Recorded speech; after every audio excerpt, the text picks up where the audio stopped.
Yes sir ಬಗ್ಗೆ ಹೇಳಬೇಕು ಅಂತ ಹೇಳಿದ್ರೆ, ನಮ್ಮಂಥ ಆಕ್ಟರ್ಸ್ಗಳಿಗೆ, ವಿದೌಟ್ ಬ್ಯಾಕ್ಗ್ರೌಂಡ್ ಬರುವಂಥ ಆಕ್ಟರ್ಸ್ಗಳಿಗೆ ಟೆಕ್ಸ್ಟ್ ಬುಕ್ ಅವರು, ರೋಲ್ ಮಾಡೆಲ್. ಅಂದರೆ ಝೀರೋ ಇಂದ ಬಂದು ಒಂದು ದೊಡ್ಡ ಎಂಪೈರ್, ಇಡೀ ಇಂಡಿಯಾದಲ್ಲೇ, ಬರೀ ಇಂಡಿಯಾ ಅಂತ ಹೇಳ, ವರ್ಲ್ಡ್ ಸಿನಿಮಾ ಅಂತ ಹೇಳಕ್ಕೆ ಇಷ್ಟಪಡ್ತೀನಿ ಅವ್ರ ಬಗ್ಗೆ ಹೇಳೋದಾದ್ರೆ. 100% ವರ್ಲ್ಡ್ ಸಿನಿಮಾಗೆ ಒಂದು ದೊಡ್ಡ ಎಂಪೈರ್ ಕಟ್ಟಿರುವಂತಹ ನಟ ಅವರು ನಮ್ಮಂಥವ್ರಿಗೆ ಎಲ್ರಿಗೂ ರೋಲ್ ಮಾಡೆಲ್. ಸೊ ಅವರು ತಗೊಂಡಿರುವಂಥ ಮೊದಲನೇ ಬೈಕಲ್ಲಿ ನನಗೆ ಗೊತ್ತೇ ಇರಲಿಲ್ಲ.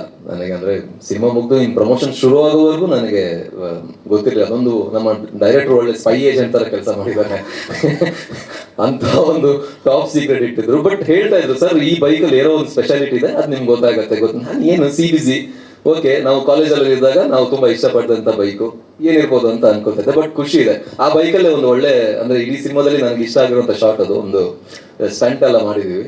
ಸೊ ಖುಷಿ ಇದೆ, ಯಾವಾಗಲೂ ಮೆಮೊರಿ ಇಟ್ಕೋತೀನಿ. ಅಮ್ಮ ಅವ್ರ ಮನೆಗೆ ಹೋದಾಗ ನನಗೆ ಗೊತ್ತಿರ್ಲಿಲ್ಲ ಅಲ್ಲ, ಶೂಟ್ ಉದ್ದಕ್ಕೂ ಗೊತ್ತಿರಲಿಲ್ಲ. ಗೊತ್ತಿದ್ರೆ ನಾನು ಆ ಬೈಕ್ ನಾನೇ ಇಟ್ಕೋತಾ ಇದ್ದೆ.